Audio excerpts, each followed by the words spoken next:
What is up, everybody? Welcome to Pub Sports Radio and welcome to the Draftkings Picks and Prediction Show. We have UFC Vegas 90, aka the card before UFC 300, headlined by Brendan Allen and Chris Curtis. We have, I think, 13 fights on the board. And yeah, looking forward to. I actually think this is a pretty solid card from a DraftKings perspective. We have a very late notice fill-in with Pedro Falcao going against Victor Hugo. So should be an interesting slate to talk about. I am here with Monk, Gordo, and Lou stepping in once again for Uncle Weezy. We'll start with you, Lou. What is up? Are you looking forward to UFC Vegas 90, the card before UFC 300? I was so good last week that I'm now on the top row of the show. That is true. I've been promoted. No, but I'm here to do a job. Let's go. It's a card that is a happening, and but I'm professional and not that. But there's like Trevor Peek and Charlie Campbell. It's kind of like I don't really care about a lot of the rest of it. I need to see that fight. Like that's just ridiculous. It's WrestleMania weekend. I'll make time for Trevor Peek and Charlie Campbell. Yeah, I mean, I feel like that could be the main event. I mean, I think that's the fight I'm most looking forward to. That would be like an awesome Contender Series fight. It would be like the best thing they could ever put on, and I'm here for it. It would. It does kind of feel like one, but we got Monk, the man behind the train, as always. How you doing? You looking forward to UFC Vegas 90? Shout out Andres. He got monked on the way home. That means a couple things, but in this instance, it is being stuck behind a train. Yeah, this is definitely a card, and it is taking place before UFC 300 chronologically. So those two are facts.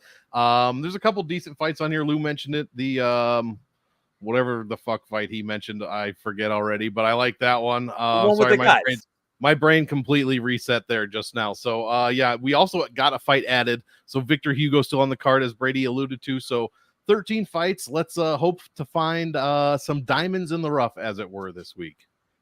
All right. And last but not least, we got Gordo. Gordo, you're looking forward to UFC Vegas 90, and you're looking forward to Valter Walker. That guy. That's what I was going to say, man. You know the card's questionable when Lou's not even making any comments about Valter Walker or Cornhole here. So we do have ourselves an interesting one to talk about, that's for sure. And you know what? We got fights, man. It's 1 week closer to UFC 300. I'm looking forward to there being something to talk about and being a good one here. I do think we're able to have some fun, and I'm excited to hear your thoughts on it all. Can't wait to break it down. Before we do so, if you guys could please do us a favor, leave a like here on the video, subscribe to Pub Sports Radio. We go live every Wednesday, 9 o'clock Eastern Time. Shout out to Lou Betya for stepping in tonight and stepped in last week. Did a very good job. We'll talk about the results. And Uncle Weezy will be back next week. I think he's going to be back Saturday, actually. So he'll be back there. And Randy's saying, come on. So I say we get right into it. And we're going to start with the fight to target for UFC Vegas 90, and I'll kick this one off. Somebody mentioned it. Charlie Campbell, Trevor Peek. The fight doesn't go to decision, sitting at minus 550. And yeah, it's a Trevor Peek fight, which means it must be targeted. Got Charlie Campbell, who's 9,000, Peek at 7,200. I think it's just going to be a complete barn burner here. I think these guys are going to swing dicks until somebody falls. I think it's a must-target fight. So yeah, personally, I kind of like the dog shot here on Trevor Peek at 7,200 just because it's Trevor Peek. This is a guy that can take an absolute beating, maybe get a late stoppage, but I think Charlie Campbell is probably the more skilled fighter here. I just think somebody's getting served. I kind of see it being Campbell early or Peek late, but I see somebody probably getting served in this one for sure. So Campbell, Peek, my favorite fight on the card, and a fight I will be targeting heavy. Monk, what is your favorite fight to target for UFC Vegas 90? Love that one. Obviously, you said got to play Trevor Peek fights, but I will give you Morgan Charrière. I hope Gordo gets to say his name at least once during the show. Taking on Chepe Mariscal. I really like this fight.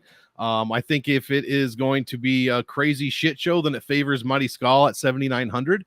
But if it's going to be a more technical bout with Mariscal kind of not getting off as much action as he has in the past couple of fights, I think Charrière can kind of piece him apart on the feet. So I'm really looking forward to this one. They've both demonstrated that they know how to score and score well when it comes to DraftKings. I mean, Charrière got it done in the third round, I do believe. Yeah, first round. I'm thinking of a different fight, obviously. First round against Zucchini and put up 110 points. So landed the knockdown, almost 7 strikes a minute in those 4 minutes, and put up a very good score. Chepe's looked good against Peek and Jenkins. Obviously, there was the crazy arm thing with Jenkins, but he was looking good before that. So love this upside for both guys. Give me Charrière and Mariscal for a fight to target. Yeah, that should be another fun fight too. Like this is a card where it's like they have some real terrible fights. Like who the heck wants to watch Pierre Rodriguez Calvillo? But they also have some really fun fights, and that's certainly one of them. Fight of the night potential. Lou, what is your favorite fight to target for this week? So I'm having PTSD of hold on, somebody's got to get by me, so I'm just gonna do that. I'm having PTSD right now of the loose cornhole zucchini parlay. Where the loose cornhole part was no problem, and Manolo Zucchini did not get there. I was gonna say your fight, Brady, but I had a backup. I'm gonna target Almeida Budka because I think this is such a binary fight where like either Budka's landing takedowns at will. I know he probably didn't score really well in the Contender Series, but like if he's gonna win this fight, he's getting a ton of control time. I don't think he's landing a lot of punches, but he might get a lot of mat returns. Almeida looks like he has like an okay get up game, or Almeida bonk lords him and like literally just gets a first round KO. So the floor of the loser or the ceiling of the loser might be like 4. But I think especially if you're running a lot of lineups, I think this is a good fight to target. Yep, agreed. Striker versus grappler matchup. Whoever gets their game plan going should score well. And Gordo, what is your fight to target for this week? Yeah, I'll take the easy one left here. I'll take the main event. We do have ourselves a one that is projected to end inside the distance. Last one they did fight, there was a pretty big score put up by the underdog here. And I do think it is a pretty fun matchup between to what some may consider a striker versus grappler matchup. You have a guy in Brendan Allen who has been on a big streak. He has put up some big scores utilizing ground success, whereas he has a guy in front of him who has been able to knock him out before, who does have that KO upside. I do think it is a matchup that Allen should be winning until he's not. And I know there's going to be plenty of comments made by the glorious Lou Betya about someone named Chris Curtis, but at this point in time, this is one that I do think is one you can target, and I do think it should end inside the distance and score pretty well in doing so. And because I don't think I'm going to talk about this fight, Monk, it is Morgan Charrière. Yes. Yes. Awesome. Very fancy. That's my favorite pronunciation from Gordo. Love it. Thank you. The worst. Fire Gary. Yeah, Gary Copeland should be in prison right now for what he did last Saturday. I mean, yeah, I agree. Fire Gary Copeland. All right, let's move on to the fight to fade. We'll stick with you, Gordo. We'll let you go first here. Which fight are you fading for UFC Vegas 90? What an honor. Let's fade Norma Dumont versus Germaine de Randamie, GDR. I mean, she's making her return, and I know you can make a bunch of comments about people making their returns and being able to target them based off of lack of durability or lack of willingness to fight at this point in time. But truthfully, we just have 2 very bad drafting scores. I mean, Norma Dumont in her round 3 win, she scored 63 against Rosa, 73 in a 5-round decision over Ladd, 68 against Spencer. Whereas, although GDR has touched gold before, she has also put up 65 in a 3-rounder against Pena, put up 58 against Pennington, 75 against, like, these are some pretty low scores. And I do think it's going to be an interesting matchup between someone who's had some time off, maybe a little bit of ring rust, versus someone who wants to push against the cage. And I do think it could result in a really slow-paced affair, one that does not result in many DraftKings points to the winner. And one I think there's just many better options than this fight here. I do think it's a slower-paced one, and I would rather go elsewhere. Yep, makes sense to me. Lou, which fight are you fading for this week? Yeah, that's the only one I had. I mean, this is going to be even Norma when she wins. She's 66.5 in a win. I don't know how she pays out for salary. GDR hasn't fought since George W. Sr. Like, I don't know how you like. And even if GDR wins, like, it's kind of a striking based, low volume decision. Like, I don't see a finish. The winner's probably not scoring more than like 70 here. So, yeah. Yep, it makes sense to me. Betting wise, I don't mind the poke on GDR, but DFS wise, like, stop. Yeah, I didn't mind it, but it looks like the line's completely gone. It's not even worth betting on her at this point. I don't think she was plus 170, but now she's plus 130. Ugh. I do want to see weigh-ins. If she shows up looking good, then maybe we'll see. All right, Monk, which fight are you fading? Yeah, that's number 1 on my list, and I hate to add another women's fight to it, but she did us a disservice by changing her last names. We could have had a Dixon cornhole fight here, and now it's Melissa Mullins. Like, Mullins cornhole? What does that even mean? You know what I mean? But yeah, I'm going to fade this one mostly for that reason. But both fighters scored like god-awful in their UFC debuts. Cornole shouldn't have even won her fight. Everybody knows it. You know it, Nora. Everybody knows it. Even Melissa Dixon and Melissa Mullins both know it. So not really looking forward to that score, although 43, not terrible, not great. just unimpressive scores overall. Melissa Mullins or Dixon fought, I believe, Russian Ronda, scored only 72 points in a unanimous decision, got knocked down by Miss Ronda herself, but had 55% control time. Didn't really turn it into much. Didn't land many strikes at all, less than 3.5. I got to see it from one of these, and mostly I'm just upset about the name change. So Mullins and Cornole is what I am going to fade here. And I hate to add a third WMMA fight, but I'm not playing Pierre Rodriguez or Cynthia Calvillo. I couldn't stomach putting either in my lineup. I think the fight's going to kind of suck. I think it's going to be a split decision. No, thank you. All right, moving on to the fighter to fade. I will kick this one off, and it is going to be a fight you guys talked about already. It's going to be Norma Dumont, 8,600. Lou mentioned it. The dog's super live. Like, if GDR shows up and she's, even halfway as good as she used to be 3-4 years ago, she's beating Norma Dumont. I don't think Norma Dumont's that great, but at the same time, you can't really trust GDR at this age and the layoff. It's just a fight I kind of want to stay away from, but I definitely want to stay away from Norma Dumont. Like, if anything, it's probably a poke on GDR just because I think she's very live to win the fight. But even if Norma wins, like, what does a win really look like? Probably a lot of cage pushing, some control time, maybe a takedown or two. I just don't think it scores that well. She's not finishing anybody ever. If you're not finishing Danielle Wolf, you're never finishing anybody. So Norma Dumont, 8,600, pretty easy fade for me. Gordo. I'm fading someone I don't really want to this week because I do like his style, but Gene Matsumoto, 8.8K, someone who's not really intriguing me too much this week just because he is going up against someone who is going to be a wrestler here in Argueta. Matsumoto is a guy who I think has a great rounded skill set, undefeated 24-year-old, and I do think he's a good fighter, but when you compare his style to the people around him, I don't see him having as high of a ceiling. I don't think he's able to go out there and get an early finish at a high clip. I don't think it'll be him instigating the takedowns, and there's a very realistic possibility he is neutralized by someone in Argueta who is going to be super aggressive with the takedowns, and if that's the case, I don't necessarily think that he has the higher ceiling than someone like a Campbell or an Allen or Hernandez who are all priced around him. Of course, the number one fade's Dumont, but if you guys want a different one there, Matsumoto's a guy I'm not getting to too much either. All right, Lou, which fighter are you fading for this week? Well, the true fade this week would be fade Alateng Heili, because I'm just going to go on record through my extensive research. He's going to score 0 points. I can't even find like really another one that I like more than Norma Dumont. It's the price tag more. Like, if you want to take the shot on GDR as a dog to get a win, she might 10x. I get it. I've never seen a world where Norma Dumont can cover the salary like with her volume and her lack of finishing equity. So I really can't go. I don't have like a secondary option here. But Alateng Ali, absolutely do not roster. 1% of people will roster him. Yeah. Don't beat out 1%. That's actually good advice because you're right. There will be at least maybe 1% rostering Alateng Ali. I have under 0.01 points for him. I think you'll hit it. Monk, we talked about Dumont. We talked about Alateng Heili. What were you fading?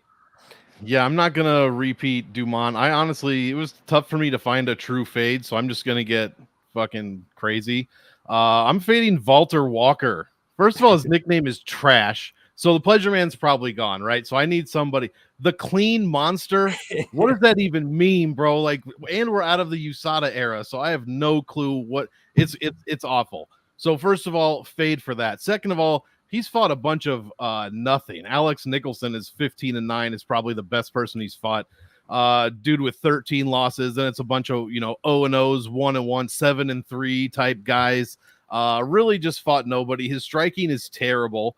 And Łucasz Brzeski, again, not to say it twice, this is the post USADA era. Have you seen what this dude? I don't know if it's still the same, but his Tapology picture is wild.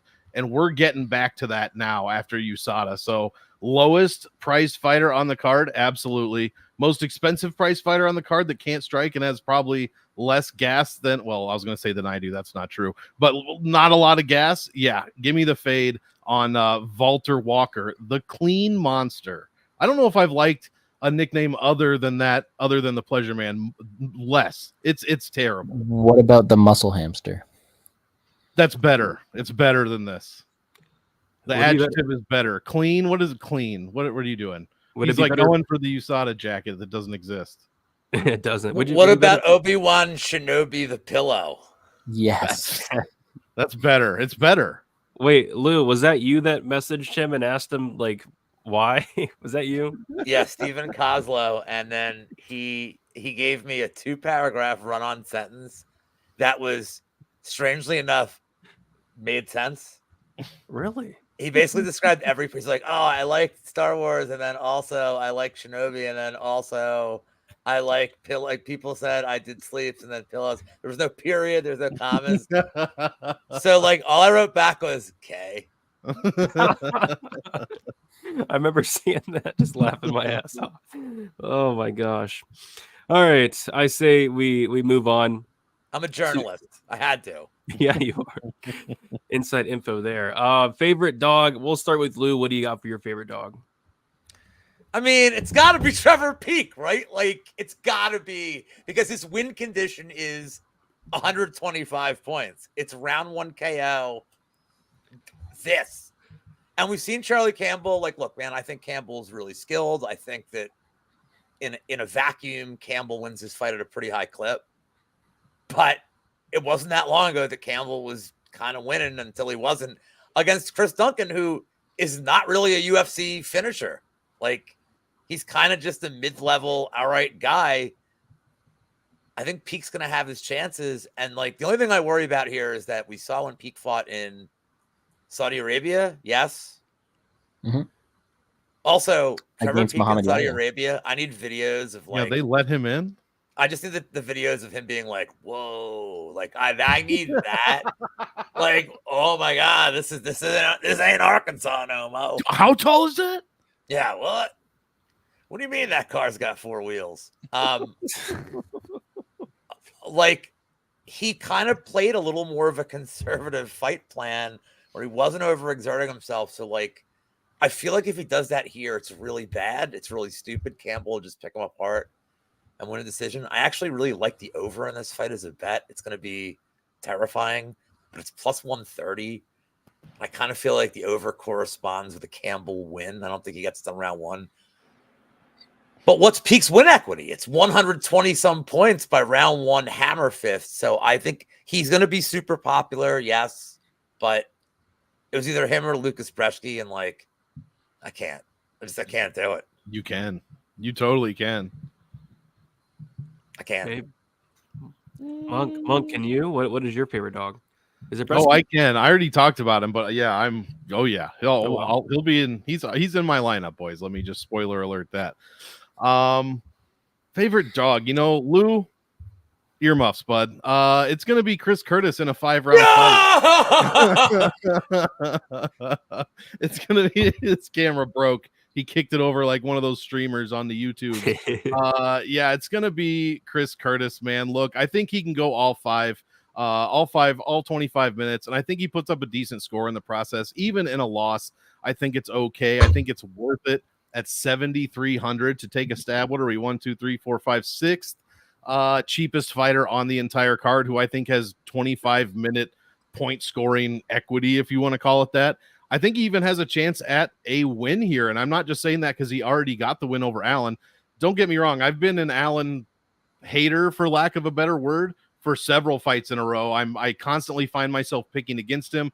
And obviously, if you look at especially his last 5, I would have been wrong every single time if that was the case. So I hate doing it for a 6th time, but yeah, I'm going to go with Chris Curtis's ability to hopefully go 25 minutes, hopefully stuff takedowns. Very underrated, maybe not anymore, but 92% takedown defense is ridiculous. He's got great defense, good counter striker. I think he's got a chance, and at 7,300, I'll take that shot.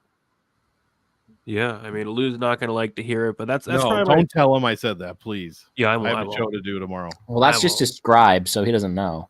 Well, Monk already knows I have something planned for tomorrow, so it's fine. It's already fine. Friend, by the way, the worst? Friend of the chat. It's fine. Friend of the channel, Chris Curtis. Oh, yeah. Wow. Actually. But yeah, for me, that's his name. That's his name. Friend of the channel, Chris Curtis. He's going to be introduced tomorrow. Friend of the channel, Chris Curtis. Well, for me, friend of the channel, Chris Curtis. That's probably my favorite dog as well. He's so cheap, 7,300. I think stylistically, it's not an easy matchup for Brendan Allen. I know Allen's younger, the guy more likely to making improvements. But, like Monk said, Chris Curtis, 92% takedown defense. Not only does he have takedown defense, but he has great durability. He has great cardio. He can go 25 if need be.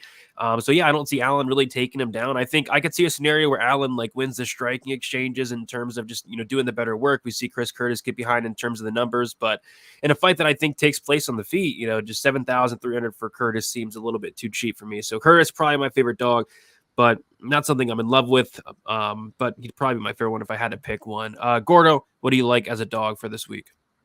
Yeah, I like all the ones you guys talked about. I mean, Trevor Peak, I got hammers here today. My hand's gone just to represent what Peak is doing. And no, Peak's a funny guy too. I met him in Nashville. It's the first fighter my buddy who doesn't really watch fights ever met. And he's like, "Are all fighters like this?" And I'm like, "Oh, buddy, no, he's unique. He's a one-of-a-kind creature. He's a killer." And a guy who I hope delivers a fun fight. But no, let's get a bit different. I talked about the other side of this fight as a fade, but I do think Dan Argueta, 7.4K, has a solid path to scoring well this week. I think he is someone who has grappling equity here. He's going to fight at a very heavy pace. We have seen him go out there and land takedowns before, and although he hasn't been able to get off on that in recent matchups, he's a guy in front of him who, although is pretty well-rounded, is still young and who can be taken down. I think a Dan Argueta victory scores very well on DraftKings because it comes with takedowns, because it comes with a rinse and repeat takedown, control time, some strikes in the ground as well. So that is an option that I do think has the opportunity to score well, and I am on the Dan Argueta side there. All right, sounds good to me. Let's move on now to our prize picks section here, and let's start with Monk. Monk, what do you like for prize picks this week? Well, let's keep it with the main event. I like a couple of Allen props, actually. One's an under and one's an over. I'll give you the more, I think, less risky one, in my opinion. Since I did say I like this to go 25, I think at least one of you agreed. The over 52.5 significant strikes landed. That number seems crazy low, especially when you're fighting a guy like Chris Curtis, who's obviously known as a counter striker. Takes a lot of shots for the most part. I mean, 8 strikes a minute against Barrio, 7 against Imavov, 7 strikes a minute, 5.5 Gastelum, 6.3 Buckley, 6.67 Hermanson. This dude just eats strikes and he can take it. But I mean, Allen's not really up there. His last 3 strikes a minute against Paul Craig and 6.5 against Bruno Silva. Brings a new Bruno Silva bringing, if I could speak, a new meaning to the nickname Blindado. You can't spell Blindado without blind. So sorry, Bruno Silva, but yeah, that was rough. But yeah, over 52.5, I think, for a 25-minute fight. He's averaging about 3.1 strikes per minute over his UFC career. 25 minutes, we're well over 52.5 at like 75, 77. So give me Brendan Allen over 52.5 for my price pick. All right, Gordo, price picks. Yeah, I'm liking the under in the Piera Rodriguez takedowns, 1.5. I know she's been able to go out there and average those takedowns, but she's facing someone in Cynthia Calvillo, who I do think has a decent ground game and who's willing to go down there. We look at the people who've taken down Cynthia Calvillo, nobody since Carla Esparza back a while ago. She is someone with a pretty good takedown defense. She is someone who is content to be outstruck on the feet, to put it lightly. And I do think when we look at Piera Rodriguez's style, she is more than content to be the more accurate striker on the feet. I do think she gets below 2 takedowns here, and that is a spot that I honestly like a lot more than I should. Oh, yeah, I actually wrote that one down as well. But I will do a different one. I'm going to go with the Norma Dumont, less than 77.5 fantasy score. Like I said, I'm not even convinced she wins this fight, but if she does win this fight, expect cage pushing, expect holding GDR against the cage, which on prize picks, you do not get points for control time, which I think is very important. And if Norma Dumont does win, again, I think maybe she gets a takedown, gets on top of GDR. That might be the round. Again, control time does not score on prize picks. So I just don't see a world where, she's not finishing GDR. Yeah, 77.5, although even if she wins, I don't think she even touches this whatsoever. So yeah, give me the less on 77.5 for Dumont. But I did write that down, that Piera takedowns, Gordo. And then Lou, what do you got for prize picks this week?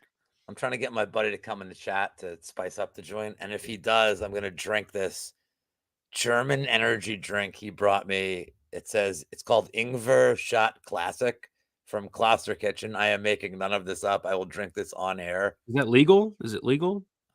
It's in my hand. So sounds dangerous. But he comes in our chat for happy hour, and he's my real life friend. So if he comes in, if Patty Mack comes in the chat, I will drink this monstrosity on air. I'm going to go Dylan Butka under 34.5 strikes. I don't see him. I mean, his path to victory here is takedowns and control time. Now, I said this last week with Bruno Silva, and then he ended up landing like a bunch of shots. And apparently he just forgot how to, like, hit hard. So, I don't know. I was way off with that Silva one. But Budka doesn't throw any kicks. So, like, 34.5 strikes for him would have to be a lot of fifths. I just don't see it. I don't think he wants to have that kind of fight. So, I feel like it's pretty safe in any scenario. Either he gets bonked or wins, but doesn't hit that number. I like it. And by the way, German energy drinks for chicks. Dude, I don't understand any of the words on this thing. So this is like Chernobyl. This may as well be Chernobyl. Like, I don't know what this is. And I agree with precision. He said he just joined chat. He's got to wait 5 minutes because of Pub Sports' policies. So I think it's so is that a thing? That means he's here. That means he knows. So look, are there any German fighters on this card? No. No. All right, then, Mandy Bum. no. So I guess Nora Cornell is the closest. Here's to you. Yeah, probably. From Klosser's Kitchen. If I don't do the show tomorrow, Monk, this is why. It's the Germans' fault.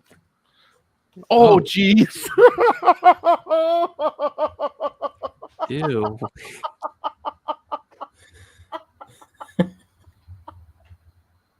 Oh my God. Did Chris Curtis just come in the room? What happened? Oh my God, dude. Oh. That wasn't liquid. Was it a solid? What was it? I think MMA Jesus 420 might be. I don't know what my close. limitations are on this channel. Oh, that Jesus. But it rhymes with Digfoot's Bick. That reaction was fantastic. And I've done shoeies on air of like weird stuff, man. Dude, Pat. My friend Pat is the worst. Germany is the worst. Oh my God, dude. It was like ginger and butt. That was Just awesome. a big cornhole. By the way, yeah. the ratings are like, now people are like, go watch the show. Oh, Dixon, that was, I don't wish what I drank on like anybody, dude. Chris Curtis? I don't wish what I drank on Chris Curtis, and I hate Chris Curtis. Look like fight milk. There you go. The station just got tipped because of this. So, Yeah, appreciate you, Glebot. Lou, drink the. So there you go. Pub Sports. I'm available on Wednesday nights, man. What does this mean? I don't know German. Isn't that something beer? My buddy just texted me and called it an amorphous solid. Oh gosh. Well, I don't feel energized. That's the worst part. It's an energy drink. I mean, I don't really feel like I have more energy. Oh. Well, anyway, let's move on to our favorite GBP play. Lou will give you a couple seconds. No, I'm good. I'm good. What's your favorite GBP play? I mean, we're just talking about. It's weird because I just said Peak is my favorite dog, but like it's Charlie Campbell for me, especially at the salary. It's 9,000. He's lower end of the range. This is weird because like he's $400 cheaper than. I just wanted to say it once in the show. Valter Walker. But the value you get from a Charlie Campbell win, man, even a decision, he's going to have 50. If he in a decision win, he's 15 minutes of just landing a ton of strikes, maybe getting some grappling going. Peak looks like he has a decent get-up game too, like, and not like a traditional get-up game. He just like does this. So Campbell may end up getting like a lot of like mat returns just because Peak's like, I'm shrugging him off. So I think Campbell has a lot of different ways to score, finish equity, really a lot of points in the decision for 9,000. Yeah, he's going to be popular, but I think Peak might be way more popular. And that's why I like him as a GPP because you eliminate a lot of the field if Peak goes down. I think, I don't know what Monk's projections are, but on a card like this, I got to think Peak's at least at like 18%, 15, more. 18% more. I think more. So that's why I like Campbell as a GPP play because of how much of the field you're eliminating with like an optimal Campbell performance. Yep, makes sense. But Buck, who you liking for a GPP play? What are top 5 all-time recoveries by Lou to go right into that GPP play? Obviously Campbell on my list. I also kind of like Ignacio Bahamondes here. Mr. Nacho Bahamondes against Christos Giagos. At first I was thinking Giagos might be an okay dog, but man, the more I looked at his name and and just like what he does and who he's beat and the non-name value, it's a bit rough. I mean, he's lost to really good guys, up and coming prospect Daniel Zellhuber. So please excuse my phone. Not sure why I did that. Yeah, that was my Giagos alarm. I said his name too many times and it told me not to bet on him. So yeah, Zellhuber looked pretty good. Moises he lost to, and then Arman Sarukian, who's likely going to be fighting in the realm of a title sooner than later. So lost to the best guys, but who he's beaten is just not the best in names. And I think Ignacio really has a chance to wear Giagos out. Giagos also one of the shortest average fight times on the entire card at just over 8.5 minutes per fight on average. So I think he's going to get tired. I think he's going to gas out if he's not going to find a sub. I think it's over for him. Bahamondes obviously taller, obviously rangier as he is in every fight. And I think he's going to be able to get it done here. Had a rough go of it against Ludovic Klein, but that dude is just proven over and over again that he's pretty damn good. So give me Bahamondes here for a good GPP play. Hopefully, like a round 2 KO would be just fantastic. All right, and then Gordo GPP play. Yeah, you know what? I just want to kind of talk about this fight. I don't think it's my favorite GPP play, but it's a good leverage spot in my opinion. That is going to be Miss Mullins this week. And I know ugly one, not really one that's going to rate out too well, but she's facing someone who cannot defend a takedown. And I'm going to call her Cornhole. I think that name's a bit better than Carnal. We'll go with Cornhole. But she can't defend a takedown, and she's out there being taken down at every clip. And I do think a Mullins path to victory could go out there and really surprise people, whether it be going out there and laying a grand pound with it as well, rinse and repeat takedowns against someone who just looked like a fish out of water off her back. So if Mullins was able to go out there, put up 72 against Alexieva without a takedown, I do think you throw in a bunch of takedown upside. She's able to dominate this fight and really be a low-owned GPP target, because I don't think she's going to get any love at all. Everyone's going to go towards Valter or Campbell or Allen, and I do think Mullins is a bit sneaky to really just go out there and destroy that cornhole. Yeah, I mean, I thought I was being sneaky with it, but it's Mullins for me as well.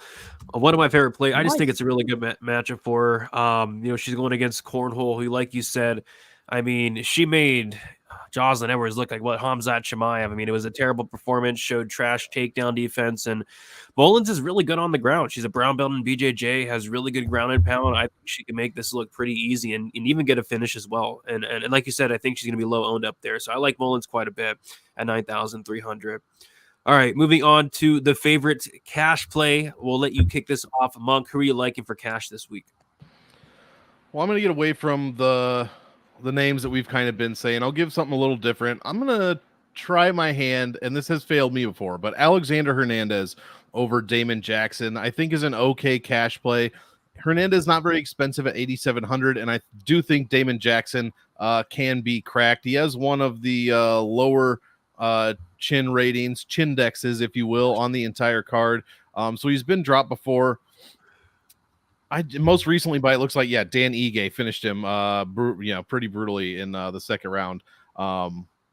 Hernandez lost to some decent opponents too. Money Moicano, Billy Q, and Bill Algeo. Obviously, those last two have not aged very well since that fight. But he's beaten guys like Jim Miller in his last 5. The Mike Breeden fight I don't really rate highly, but he finished him in just over a minute and scored 108 DraftKings points. So he did exactly what he was supposed to do against a guy of that caliber. So give me Alexander Hernandez for a possibility at some decent finish upside here if Jackson's not able to get his takedown game going and he leaves his chin out like he usually does. So I like the upside there for Hernandez. I think it's definitely a possibility. And at 8,700, the price is right. Yeah, it could be. Gordo, what do you like for a cash play? Yeah, I'm going all the way down to the Frenchman here in Charrière at 8.3K. He is somebody who I think has a very good floor in this matchup. He's facing someone at Mariscal who, yes, will draw out a barn brawl, but I do think Charrière is better than his 19-9 record. Morgan's a guy who I think is very tough at it. He's a guy who has a ton of volume in his own right, and I do think he has the ability to stay in this fight 15 minutes. I think he'll have the better volume. I think his kicks are going to take over as this fight goes on. And in cash, he is someone who is at a very, very low salary for a win condition that I think has a very safe floor. He's relatively consistent in what he's doing, and he was even able to go out there and score 110 last time. I think his volume is enough to really keep him viable in cash formats, and his price relief is a lot better than the other risky plays in the slate. All right. Yeah, for my cash play, Monk's not going to like this one. I'm just going Valter Walker. I think he's just terrible. I think he's just awful. Just awful. I was disgusted with what I saw, but he's taken on Łucasz Brzeski, and I think that's enough to go out there and get the win. What he does do well, though, is he can wrestle. He can wrestle pretty good. So I could see a scenario where he does go out there and get a ton of takedowns, kind of like Carl Williams did. Like I was saying to myself, like if this guy was fighting anybody else other than Brzeski, I'd be fading him here. But the fact that he is fighting Brzeski, I think he does go out there and make it look pretty easy. So 9,400 expensive, but I think he wins. Lou, who are you liking as a cash play? I'm sorry, I'm energetic right now after whatever the hell that was. I'm gonna go Alex Morono, man. Like I just think he wins at a super high clip. I love Court McGee and all, but like it's very obvious that his durability shot. I know Morono's not historically a great scorer DK wise, but I think if this fight plays out, either he gets an early finish or he definitely has takedown equity. I think his control equity, if Court McGee just decides he just doesn't want to lose by finish, it's going to be a lot of Morono volume. It's going to be Morono takedown. So I think for a cash game play, he wins at a super high clip. I think he justifies his price tag. I know he's shown some durability issues, but not in this case against Court McGee. So I think at worst, he gets 90-some points in a win. Yeah, he's a solid DraftKings scorer. I don't mind it. So I think that's it for the cash play. We'll move on to the value play. I'll kick this one off. I'm going with a guy we talked about a couple times already. It's Trevor Peek, 7,200. It just screams value to me. I think, like I said earlier, I think Charlie Campbell's the better fighter, the more skilled fighter for sure. Like it's not even debatable, but that doesn't always translate to a win. Like I could see a scenario where, Charlie Campbell's beating the crap out of Trevor Peek, and then he gets like tired beating the crap out of him, and then Trevor Peek takes over and finishes a tired Charlie Campbell. I can see something like that happening because Trevor Peek, although very hittable, loves to get hit in the face. He's super tough, super hard to get out of there. I could see him pulling off this upset at 7,200, and I think whoever wins this fight is going to score a ton. So yeah, Trevor Peek, 7,200 screams value to me. Gordo, who you like for value this week? Yeah, for me, it's going to be Victor Hugo, 8.2K. And don't get me wrong, the Shono's replacement, I think, is a very serious opponent. I think it's going to be a very fun and close matchup. But Hugo's style just really gives off the vibe that a win could be value for him because he is super explosive early on. He seems to be kind of like early round two, where he slows down a lot. And I do think a win condition for him against an opponent who's coming in on short notice is going to be an early win. And I do think in hindsight, it could look like value at 8.2K. You're also getting a larger favorite than he originally was against Alateng Heili. And I do think he is someone whose path to victory could end up on the optimal really easy. Could be value at 8.2K. So a lot to learn about a short notice replacement opponent. And although I think he's pretty good, I think Hugo's win condition just makes him value. Yeah, still, he looked into the Pedro Falcon. I did, yeah. How is he? He just taped him during the show. Oh, during the show. I still got to look into the Falcon. No, but, I didn't. I taped him earlier, and he was a guy who was on the same Dino McNinder series episode as Baralho and Pierre Rodriguez and that one and Petrosian there. But no, the guy hasn't fought in years, so there's a lot to learn from him. He's fought once and then one boxing fight in the past 2.5 years. But he seems to be pretty well-rounded. The risk for him is that short notice nature, but he does seem pretty durable at it as well. So pretty well-rounded. I think he's going to have to survive the early onslaught and then should have better cardio in theory. So it'll be interesting. Thanks for the insight there. We'll go to Lou. Who are you liking for some value this week? I'm just trying to vet that. Am I not seeing this right? He said that Falco was on the same one as Baralho and Pierre Rodriguez and Armin Petrosian. I feel like he fought legends. Yeah, I'm not. I guess I'm looking at the wrong thing here, but wasn't that the Baralho card? Fought on 2 cards. He fought on 2 of them. Because the other one that Baralho fought on. Okay, yeah.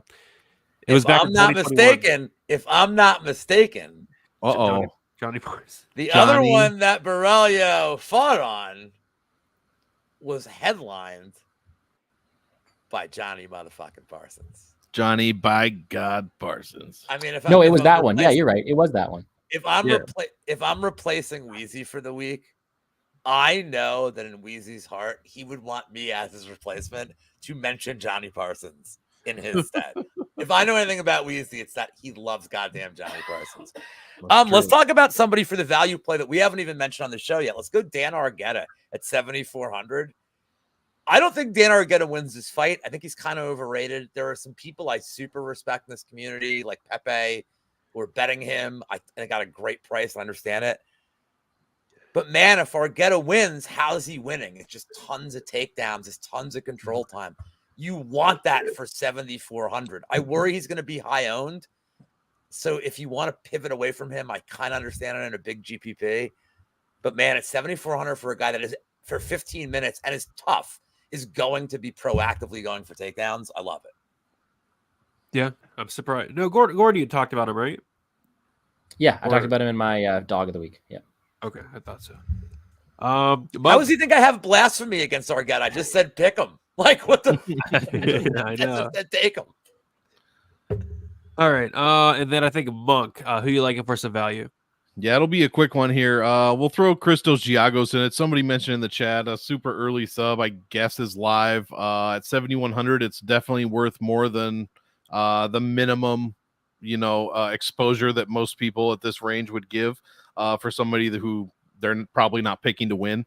But he does have a path, and I think it does kind of pay off, especially, his path is early finish round 1, super early round 2. So I guess it kind of pays off at 7,100. So I'm willing to make a little value play on Christos Giagos.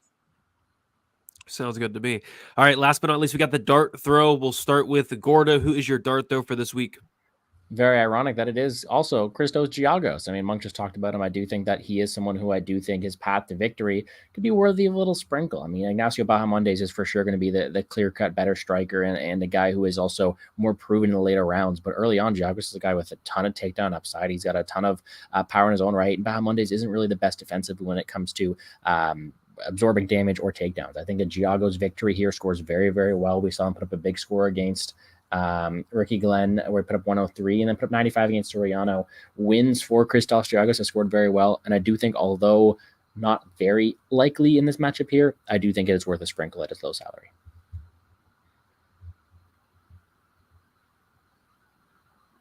And we are back. Oh, it's not Brady.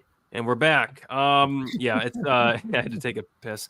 Yeah, Giagos for me as well. I think he's first round or bust. And yeah, 7,100. I think he's first round or bust. If he doesn't get that first round finish, I think he probably crumbles 2-3 like he's known to do. But yeah, first round upside for Giagos, agreed. And then we got Monk. Who you got for a dart throw? Dart throw, I mean, I already touched on Brzeski. I think it's disrespectful to call him a dart throw, so we're not going to bring him up here. We're going Court McGee for a dart throw at what I believe is, 7K? Yeah, his chin has looked not good. I mean, from Matt Brown, not good.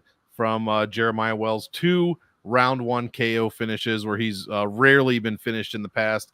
But look, man, Morono, while professionally it says he has 6 wins by KO TKO, I think he has 2 in the UFC, and 1 was it's been like 3 or 4 years, I believe.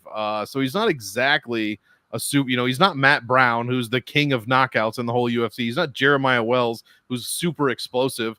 So I think there's a chance this could go to decision. And McGee, if he's not getting KO'd, I mean, he's put up 110. I know it's against Brahimaj, 89 against Silva, and both in decisions, though, 3-round decisions. So some decent decision scores. I think he could get it done if he doesn't get KO'd here. So give me McGee with a kind of like a Chris Weidman-esque finish, but without all the eye pokes. Fair enough. And without Gary Copeland. Yeah, that too. There we go. All right. I did I swear? I never swear. Piss is not a swear word, is it? Is piss no. For you, yes. Okay. Well, okay. That fair. For Monk and I, it's the intro. Yes. Yes. That's fair. That's fair. For you and Gordo, yes, that's a big swear. Can I give you my dart throw? I didn't get to go. I was gonna say to kick it to you, yeah. Yeah. Let's go way off the board here and let's go with cornhole. And this is more that, like, not only is she like a pretty decent Thai boxer, but man, Melissa Dixon's striking defense is awful. I know she's 6-0, but she's been dropped in a couple of fights. And I think that cornhole, like, look, this is going to be one of those fights where the winner looks minus 800. I think there's very clear that Dixon could just absolutely ragdoll her and cornhole can't get up. But if this thing's on the feet for any extended period of time, I think cornhole is just way superior in the striking realm. She's pretty tough. She's pretty vicious, too. Like, she throws a lot of heat. I think she's a lot better than she looked in her debut against Jocelyn Edwards. And her win equity, I think, is a finish. If it's not, it's a very high volume striking affair where Dixon just didn't shoot takedowns, and she's going to crush her salary. So I think as a dart throw, she's a great play here. Yeah, I'm actually gonna take a poke on her KO one. Ooh, that's probably crazy odds, huh? I feel like if she doesn't get a KO one, she probably. I don't want to say she died because I don't think she's drawing dead to that. But I feel like if Dixon doesn't shoot in the first 2 minutes, that's how this fight could very well end. And Dixon's been dropped in the first round twice. Yeah, didn't Justin Bieber, Russian Justin Bieber drop her? Yep. Yeah. Yep. And she then failed to follow up. So a cornhole striking is really good, man. It's shockingly good on paper. Yeah, that is but true. also her name is cornhole. So that's the problem. Who doesn't love cornhole? Well, I like the loose cornhole. I just didn't like the loose cornhole zucchini. I found out it was a game recently, which was interesting. You just found this out? I mean, I don't go to bars and shit. Oh, not in a fraternity, Lou. All right, we're playing Flip Cup on the happy hour. Yeah, Flip Cup with energy, German energy drinks. I hate Pat, man. All right, guys. So we're gonna go over the result. I know Lou's looking forward to this. We're gonna go over the results from last week. We'll talk about our lineups for this week. If you guys have any questions in the chat, type them in the chat. Dixon, we usually get more questions from you. I'm not sure what's going on. What is that? Is that what was that? I don't have a horn to blow. Oh, that was the yeah. Rest in peace. I'm not on next week. Yeah. I'm not on next week. I'm just I'm unloading the comedy tank. There you go. Just unload it. All right. So anyway, last week, Atlantic City, crapshoot, but yeah, decent scores overall from the guys. We had in fourth place Monk. He had Colin Loughran 111, Jamal Embers 15, Blanchfield 54, Aslan 85, Fioro 107, Petrosky 10. Monk scored 383.94. Third place was Monk, Loughran 111, Malkoon 79, Blanchfield 54, Aslan 85, McGee Monk killing it. 6, Two and lineups. Weidman 83. Gordo scored 439.17. Second place myself, Loughran 111, Malkoon 79, Cheedy 63, Aslan 85, Connor Matthews 30, and then Chris Weidman with 89.45, scoring 452.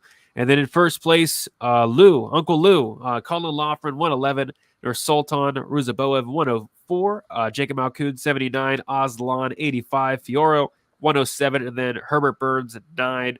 Lou scored 496.64. Congratulations, Lou. You won last week. I got to stay on the show. It was awesome. And you got promoted up to the top ranked corner. You're welcome, Wheezy. Yeah, 100%. Wheezy should be thanking you. Absolutely. All right. Yep. So total through 11 cards. Monk in fourth with 4,068. Wheezy third with 4,305. Gordo second with 4,481. First place myself at 4,625. Gordo 144 behind first. Wheezy 320 behind first. Monk 556 behind first place. And like I said, 11 cards in. All right. Lineups for this week. See if I got mine. I do. But I'm going to let Gordo kick us off. Gordo, what is your lineup for this week? All right. Up top, we're going to go with Melissa Mullins. We're going to go with Charlie Campbell, Brendan Allen, Victor Hugo, Dan Argueta, and as a dart throw, Christos Giagos. All right. We have three the same. Lou, what do you got for this week? I have three also. This is a very stars and scrubs lineup on my end. From top to bottom salary, Melissa Mullins, Alex Morono, Charlie Campbell are my 9K range. Dan Argueta, Cesar Almeida, and fucking Chris Curtis. $49,400. So you could get off Chris Curtis and spend up $600, but there we go. So I have three of the same for you as well, Lou. Monk, what do you got for this week? Let's see. We've got Nacho Bahamondes, Charlie Campbell, John Matsumoto, Alexander Hernandez, Chris Curtis, and the number one in my heart, hopefully number one on PEDs, Łucasz Brzeski. So I have three of the same of all of you guys. I'm going up top, Mullins, Bahamondes, Alexander Hernandez. I'm going Victor Hugo, Chris Curtis, and then Dan Argueta. All right, so let's get to some questions. Then we'll give our quick picks, and then we will get out of here. And the first question of the show is usually I star him and I have him, but I didn't do that today. Oh, here we go. This can go to Lou. It's from Dixon. He's saying, do you guys expect Peak to come out striking like prime EPO TJ Dillashaw now that he's getting the big Lugwood VIP treatment? Just so you know, there are better questions he has in the pipeline that are very much directed toward me. But I will answer this one. No, Okay. because I think his technique is like, I don't think EPO affects like his technique is like hilarious bar brawl. And I just think like, I mentioned before about him being in Abu Dhabi with Normal that I thought him kind of slowing down the fight. It's good for his career, but it's bad for his fight style. Like he doesn't have the technique and the know-how and the prowess to really fight like that. So, I mean, he's already kind of like unkillable. So I don't think the EPOs matter. You just got to drink more beer. There we go. This one could go to Monk, I suppose. Is it just me, or does Valter Walker look more like Sergey Spivak's brother, not Johnny's brother? Look at the Tapology picks. 100%. So here's what happened. I've dug into this a little bit, kind of like Jay, what's his name? No disrespect from Sherdog when he digs into these guys. So what happened is Sergey Spivak bit some lady like 300 years ago, and it turns out that lady is Valter Walker's like great grandma. So Wow. Absolutely. It's true. This one could go to Gordo. I know you talked about Giagos round one upside. Yeah, I mean, most of his success has been predicated towards round one success. He's not the guy with the best cardio long term. So in theory, that would be his major path to victory. He is someone who could have potential ground success here. He's a pretty solid wrestler. It just seems like whenever you are back Christos Giagos, you have to expect him to have success early, or else he's going to fade later. So yeah, I think that's definitely a path. Marcel just tweeted Nico Price, Jeremiah Wells, early leads. I mean, that should be a good matchup for Wells. I mean, you know what else he just tweeted? What? Veronica Hardy versus JJ Aldridge. Okay, I saw that. I'm not. That's on the UFC St. Louis card. Am I really paying money to see that card? Hell yeah! I saw her at Austin. It was a treat, an absolute treat to watch. My main event is Alan Nascimento, so take that. And my homegirl just got a fight last week. Who's that? Agapova. Oh yeah. Wait, who'd she get? I missed it. Who cares? Yeah. Who'd she get? My heart. Oh, let's see. I just want to. Won't make you put this in the screen. I do not have video. I was not able to go to Atlantic City. I had some extraneous circumstances come up. Mushroom got, for those that know, Mushroom got kicked out for smoking a cigarette at the stadium. I don't have footage. Dixon said he heard it was me. While it's very on brand for me, like it wouldn't be a surprising thing. It was not me. It was Mushroom. I wish I was. I will say this: if somebody has a video and I am aware of it, I'm posting it. I mean, sorry, the scribe of Lou Betya is posting it. Right. I bet he said, "For what? For what?" Alex Sub. Yeah, you talking about her? Alex Morono or Hernandez? Hernandez. I'm probably talking about that Morono. was when we were talking about Hernandez. The answer is yes. Yes. I don't really think either get a sub, to be honest. I think he's talking about Morono. I don't know though. I don't think Hernandez should be trying submissions here. So. No, I mean Morono is a black belt. He just never uses it outside of like Tim Means. But Mullen sub, Dixon in the cornhole under 2.5. I like the under 2.5. Yeah, I don't mind. Any of you guys like the under there? I got a half unit on it. Okay. I think it's mostly predicated on Dixon, though. But actually, no, you're the opposite. I think they both have finishing equity here. Like, I really do. I think Cornell definitely has on the feet. I think it's like worlds apart, and on the ground, it's worlds apart. Like, so I like that under when it's it's a good binary. Big plus money. I don't hate it. This one's for Lou, obviously. Best fight for point deduction, aka Yambag. He's not saying Yambag though, so he doesn't pay Lou a royalty. I'm not gonna lie. This whole card is like a giant Yambag. I haven't done extensive research. I usually do that like 20 minutes before the happy hour to look like a professional. But Chris Curtis is on this card, and there's nobody on this card I want more to get hit in the junk than Chris Curtis. So I'm gonna say the Curtis Brendan Allen fight. Yeah, that makes 5 sense. rounds. Are they? Hold on. Are they opposite stance too? My thing just crashed, so you'll have to give me. I'm Here we looking. go. Nah, it's 5 rounds. They're I wish it was Southpaw Orthodox. I'd have been like, oh my god, 5 rounds, gonna go the distance at a high clip. Southpaw Orthodox. It would have checked all the boxes. The draw, I'd say like the Calvillo fight, just because it's. I feel like neither one is good enough to win. Calvillo Rodriguez, so I can see a draw there. Any others sticking out for you guys? Yes, Really? big time. What?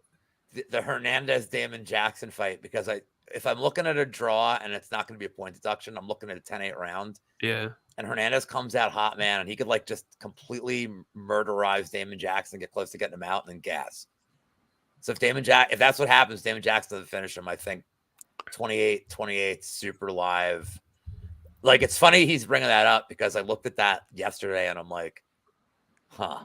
Like, because every one of these fights, I don't see a lot of 10-8s. Well, there's 2 opportunities for 10-8s. There's someone gassing out, or there's someone being completely dominant in their respective area.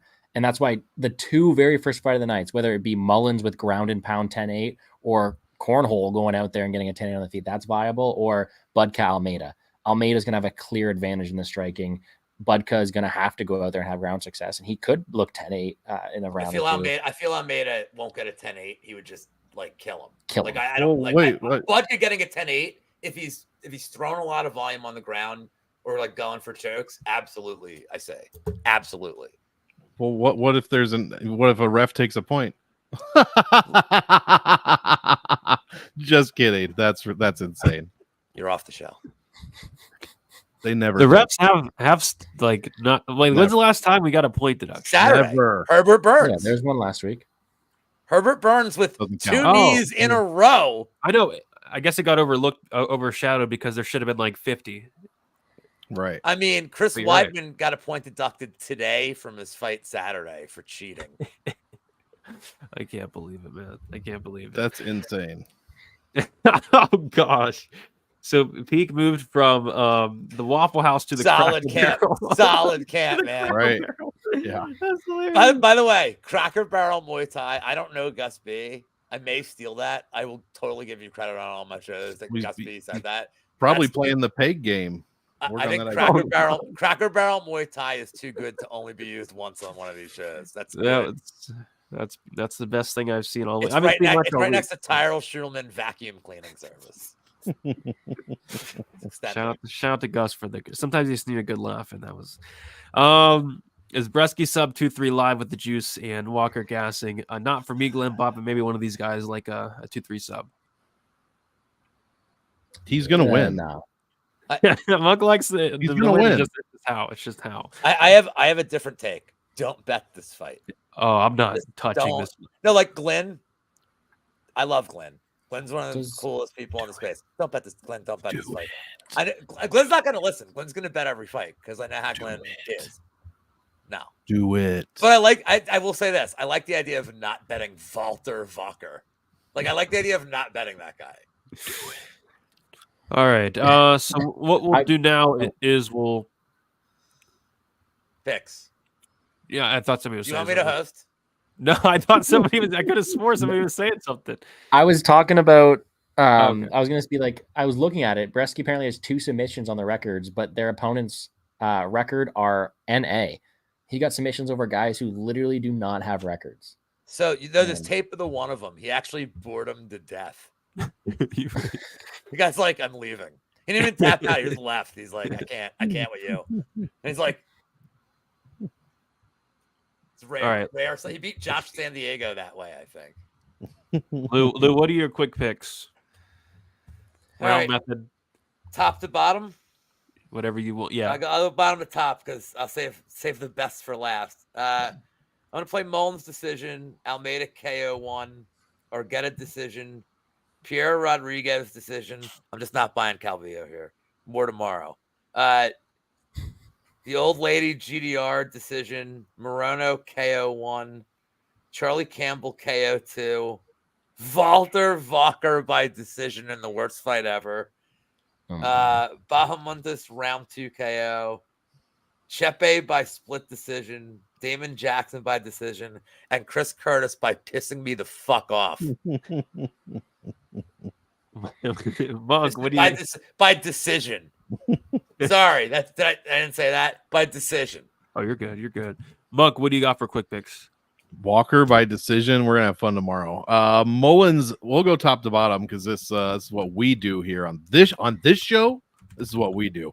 Chris Curtis decision, Alexander Hernandez KO2, Charrière decision, Bahamondes KO2, Brzeski, the People's Champ, EPO legend KO2, Campbell KO1, Morono decision, Randamie decision, Hugo sub 1 heel hook. Let's go. Calvillo decision, Matsumoto decision, Almeida KO2, and Mullins decision.